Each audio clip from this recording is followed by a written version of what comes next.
Alright guys, what's up? Today I'm going to be doing a review on the PSA 308 AR10. Alright guys, before we get into this review, I would like to point out that the scope and the bipod did not come with the rifle. Neither did these little M-lock pieces.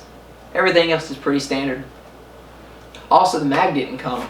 When this rifle came, it was bought in two different pieces. The lower was bought and the upper was bought. And it didn't come with a magazine, so that's one thing to mention. Alright, so let's get into the review. I'd first like to start with talking about the barrel and the flash hider that comes with it. The barrel is a 20-inch barrel, stainless steel. The flash hider is a normal birdcage A2 flash hider. Alright guys, the next thing I would like to talk about is the handguard. There is a 15-inch M-lock handguard that comes on the rifle.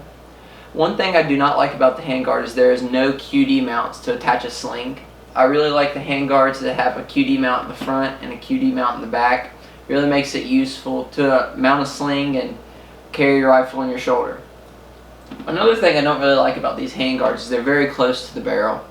So I know on my PSA AR15, if you try to put a M-lock piece right up next to where the gas block is, if you screw the M-lock piece all the way in, it pushes up against the gas block and moves your barrel ever so slightly.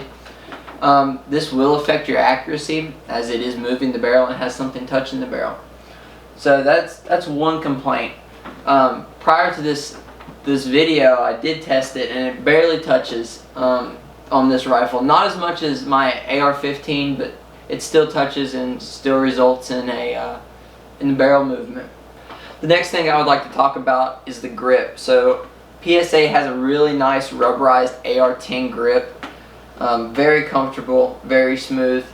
Probably up to standards with a Diamondback grip like I have on my DB15. So now let's talk about the trigger. The trigger is a standard mil-spec trigger, so it'll have about 7.5 pound pull on it, which is not great. Would definitely be something that I would upgrade later on in the future. Next thing I would like to talk about is the stock. So the stock on this is an ACSL stock, and this stock's really nice. It's 6 position. It locks in place. If you decide you want it all the way back, you can lock it. It won't move. You just press really hard and it'll unlock it. There's also storage compartments on the back. So as you can see, you can pop this out and you can store a little bit of stuff back there, maybe batteries or earplugs or whatever. It doesn't have a QD mount in the back, but you do have to install it. So that's a little bit of a hassle, but overall not that big of a deal. You can choose which side you want it on, but once you put it on, it's pretty permanent. There was a lot of trouble when we installed this and it took a while. Now that we've covered basically everything on this rifle, let's talk about how this rifle was built and how much it costs. So this is a very budget AR-10. The lower costs about $209 if you catch it on the right day, and the upper varies. I usually track the PSA's deals, and right now I think the upper is going for about $360 for the 20-inch, and when this was bought it was about $400. So there's some variation, but overall, if you can get an AR-10 for around $600, pretty good deal if you ask me. But we'll really get to test it out when we go out to the range. Now that I've basically reviewed everything on this rifle, I think it's time to take it out to the range, put some groups through it. Alright guys, we're here at the range with the PSA 308 AR10. We have a Vortex Crossfire 6x18 by 44 scope. Once again, this isn't my Vortex.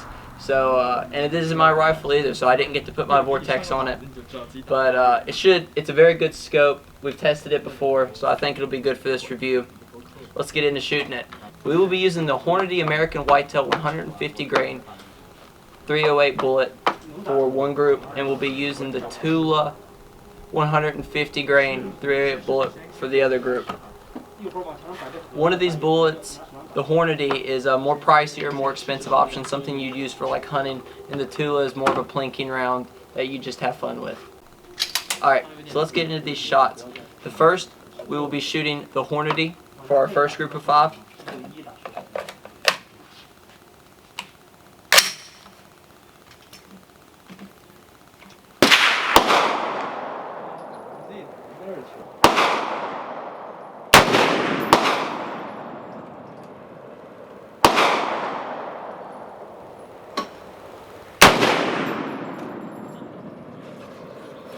觉得后坐力贼大。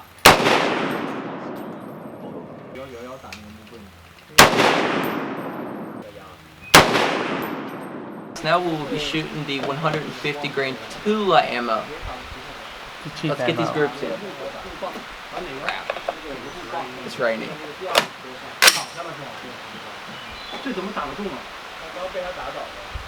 Nope, let's go get them. After a slight rain delay, we're back to shooting our targets. Let's get these grouped.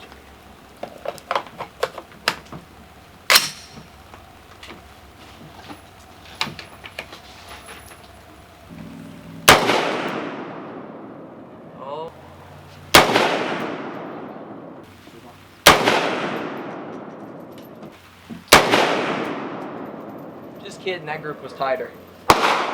Alright guys, so the first group with the PSA 308 was with the Hornady. So we got about a 1.75 MOA group out to 100 yards.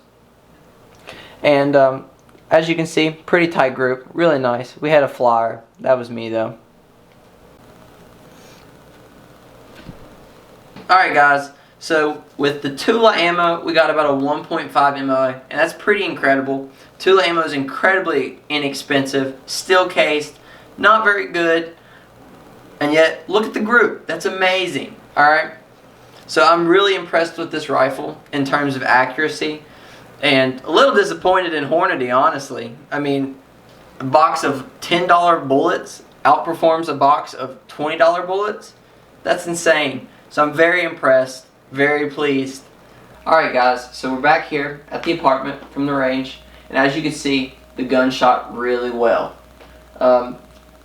I don't really have a lot of bad things to say about the rifle. It's really well priced for what it is. It's good for about any type of hunting you want to do other than small game. You can hunt deer, bear, coyotes, hogs, basically anything. It's a really great rifle, and it's also in the AR10 platform, so it's really sought after and really nice. So guys, some of the takeaways from this video is a really nice stock, really nice grip. It's a decent trigger, probably could use some upgrades. Really nice rail. Rail's a little too close to the barrel for my liking. Pushes up against the gas block if you put an M-lock piece underneath it. And probably could use a better flash hider because it's a standard A2 flash hider. I really recommend this gun. Alright guys, I really appreciate you guys watching the video. It would really mean a lot to me if you subscribe. This is my second gun review, and I'm just starting out. So that about does it. We'll catch you guys next time on the next review, or next video, or whatever I'm doing. So remember, take someone shooting.